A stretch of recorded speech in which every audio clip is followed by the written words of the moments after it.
Hi guys! There's one more week in January, so one last video for Operation Christmas Child's Hat, Glove, and Scarf Month.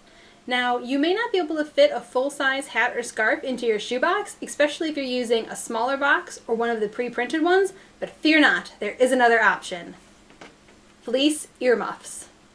This video is going to showcase 3 different ways to make fleece earmuffs with minimal sewing. The first method is the hair tie and keyring, the second method is a hair tie and button, and the third method is a knot and buttonhole. The first method is the keyring and hair tie method. For this method you will need fleece, 2 elastic hair ties, a round keyring, decorations, scissors, and a glue gun with glue. You can do a single layer of fleece or a double layer. For the single layer, cut your fleece into an 18 by 5 inch rectangle. For a double layer, cut your fleece into an 18 by 8.5 inch rectangle. If you're doing a double layer, fold your fleece so you have approximately an 18 by 4 inch rectangle. On the short end, fold the fleece up an inch and snip a small hole. When doing the double layer, make sure you cut through both layers. Repeat on the other side. Thread one of your hair ties through the hole, then take the top of the hair tie and pass it through the bottom of itself and pull tight. Repeat on the other side.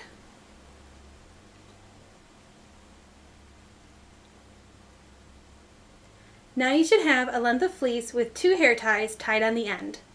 Before we connect them, we're going to decorate the body of the headband.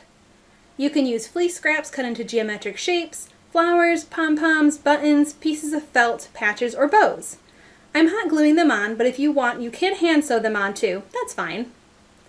I've decorated mine in St. Bonaventure's colors, brown, white, and gold, with a St. Bonaventure logo in the middle. Once you have it decorated to your satisfaction, take your keyring and thread each hair tie through it to make the ear warmer a continuous loop. And that's it! The elastic hair ties make this a great one-size-fits-most because they give it some stretch.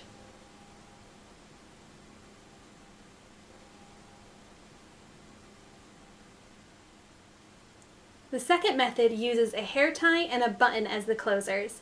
The button is what requires a little bit of sewing, but you can easily do it by hand.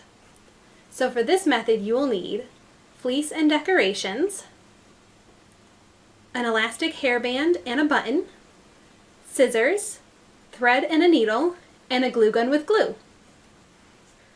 Again, you can do this single or double layer. I'll be doing it double layer. First, cut your fleece. For the double like I'm doing, you will need an 18 by 8.5 inch rectangle. Fold your rectangle in half so you have a long piece of fleece that is approximately 18 by 4 inches. For a single layer, you will need 18 by 5 inches. On one of the short ends, hand sew the button about an inch up from the edge. I would start the first stitch from within the fabric so it hides the knot at the end of the thread. Once the button is on, turn the fleece around and at the other short end, snip a small hole about an inch up from the edge. Attach the hair tie the same way as the first ear muff. Thread your hair tie through the hole, then take the top of the hair tie and pass it through the bottom of itself and pull tight. When you wear the ear muff, you'll hook the hair tie onto the button to close the loop. Next, you'll decorate the front of your scarf. Make sure your scarf is flipped on the correct side up with the button showing. I'm decorating mine with a chevron pattern in my St. Bonaventure colors with a patch in the middle. Once you're satisfied with your decorations, your ear warmer is done. The last ear warmer requires no sewing and no elastic hairbands. It uses a knot and a buttonhole to stay closed. For this ear warmer you will need fleece, scissors, decorations, and a hot glue gun with glue.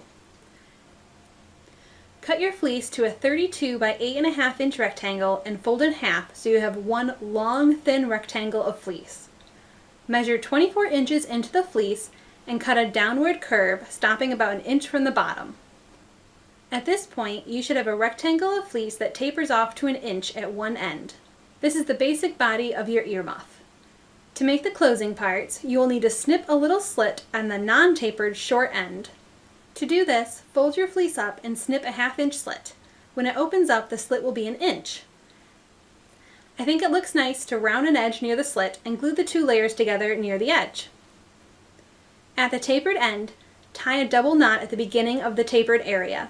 To close this ear warmer, you'll pull the knot through the slit, so make sure the knot is big enough to not easily slip back through the hole. I leave the little tail end after the knot to make it easier to close. Lastly, you'll need to decorate your ear warmer. I'm going to stay consistent and continue in St. Bonaventure colors, brown, white, and gold.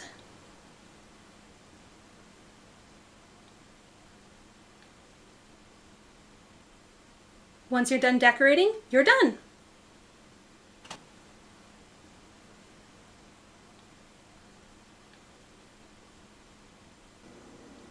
So that's 3 methods to make earmuffs depending on what you have on hand. Hair ties, key rings, buttons, or just the fleece. These are totally customizable, so you can use sport team colors, university or school colors, or a fun printed fleece. This will be the last video for Operation Christmas Child's Hat, Glove, and Scarf Month, so I hope you found them useful. Thanks for watching! Bye!